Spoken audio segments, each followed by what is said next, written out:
We got Tim Yerkowitz from the Washington office. Tim, I'll let you introduce yourself a little bit more fully. You'll do a better job than I can, and get going on your session. I think after this one we have a few more.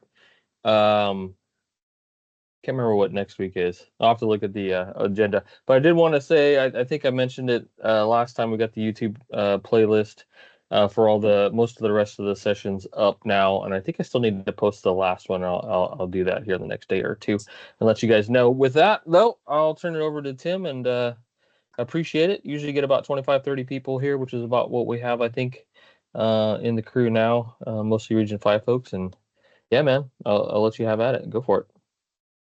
Yeah, Robin, I've been working on this. I can't grow it on my head, so I'm just growing it on my face now. Love it. I love it. How you been? Good. Good. So yeah, this part was here. Stephen asked us to come in and just talk a little bit about the Fuels Academy because folks have been asking questions. So in our case, for my role in this game, I'm the program director for the what is now the Interagency Fuels Academy. We were originally in the Forest Service, and then we went interagency this year. So we do have some BLM folks and some Fish and Wildlife Service folks that are part of the cohort.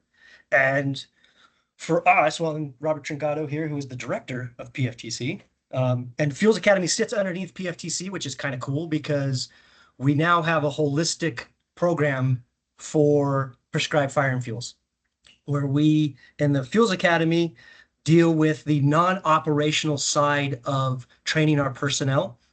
So yeah, that's all the fun stuff like contracts, agreements, NEPA, yeah, that fun stuff. And then you have the opportunity to shift in gears, but go into the implementation side with the PFTC if you need that for the modules. So that's a really cool kind of unison between the two schools. But that being said, I just gave you kind of the whole overarch part of the Fuels Academy. We're the non-operational side. So we really are focused on the day job, the stuff that we're all kind of tripping over our own feet, trying to learn as we go. Interesting statistics that most of you probably can relate to. In the Forest Service, by the time one of our vacant fuels positions is filled, that position is usually sat empty for 1 to 1.5 years, which often means that there's nobody there to mentor you, and you're inheriting a program that doesn't have a lot of background for you. So you get in, and I remember when I took my fuel specialist position, it had been sitting vacant for 3 years, and it was like starting over. I just had to pretty much start over because I didn't know the filing system or anything like that. So one of the things that we're trying to help with is get a lot of that training into play with the Fuels Academy. So currently, we're set up in a 3-year program. So when you come in as a cohort. We are currently on cohort 2, and I'll talk a little bit about what we're doing for applications and stuff for cohort 3. But what that means is you run through a 3-year program, and right now we only have the capacity to do it once a year. So we'll do year 1, then year 2, then year 3, and in between that we have some filler sessions that we go through that are a lot of it's professional development and stuff like that. Because like I said, we focus a lot on the day job stuff.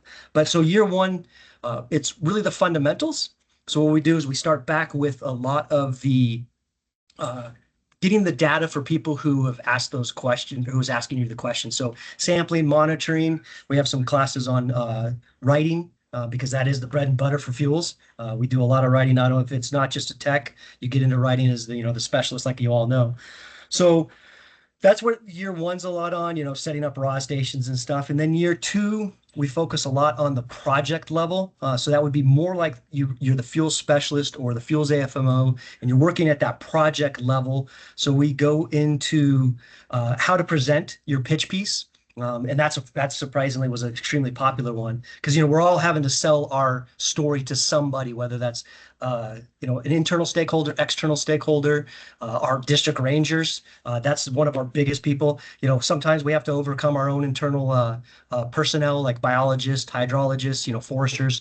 So we have a unit on that one, and then we have several units on some agreements, contracting. But our biggest meat of that unit is really about NEPA analysis, NEPA purpose and need, and a lot of that content that drives and fills a specialist report. And how do you build that specialist report while collaborating with your other internal and external partners? And then year 3 is really about the bigger program management side of it. So we talk about how do I fit into the bigger picture from the Washington office down. So you could see yourself more as a potentially like a force level fuels person, or maybe regional level. And how do I start interpreting the Washington office's vagueness into action on the ground for me? We talk a lot more about program management and when it turns to budget, sequencing, and laying out longer term projects at the landscape level. And then, of course, collaboration. We do a bunch of stuff on writing. Then we do, like I said, in between those sessions, we do a lot of professional development stuff where we focus on the stuff that we do not get from any of our NWCG classes. And that is, we have like conflict management, meeting management, writing better emails, things like that. Just little quick, some are quick, some take a little bit longer, but just those things that just kind of help us make more of a well-rounded individual as we go along. All of these KSAs, or these knowledge and skills that we have at the Fuels Academy, are all tied back to our roles as either fuels tech, fuel specialist, or a little bit higher level. And so we tie all this training back in. So we're looking at specific competencies that we want to make sure that people get when they leave. I can say that it is definitely something that I wish I had when I was growing up in the fuels world. And it has certainly been a boon for a lot of the persons who have gone through right now. And now for the application part where people are interested about what, like when or how can I apply? Since we're kind of new, well, not kind of, we are new, and we're the new kid on the block. What we're doing is the regions select the people for us. So what we do is we just open up applications. Our application period will open up in this coming up spring. And one of the reasons why we open it up so early is because we also do a part where it's a new hire deal, where there's a hiring authority that, much like I would say not the SCEP program anymore, the Pathways program, where if we have a students coming from college or going to college, that they possibly could be put into that Forest Service centric PD that puts them out as a non-operationally qualified fuels specialist. It's a Forest Service PD, and that's the position that's in there. So that's one of the reasons why we open up so early, so we can get into the hiring.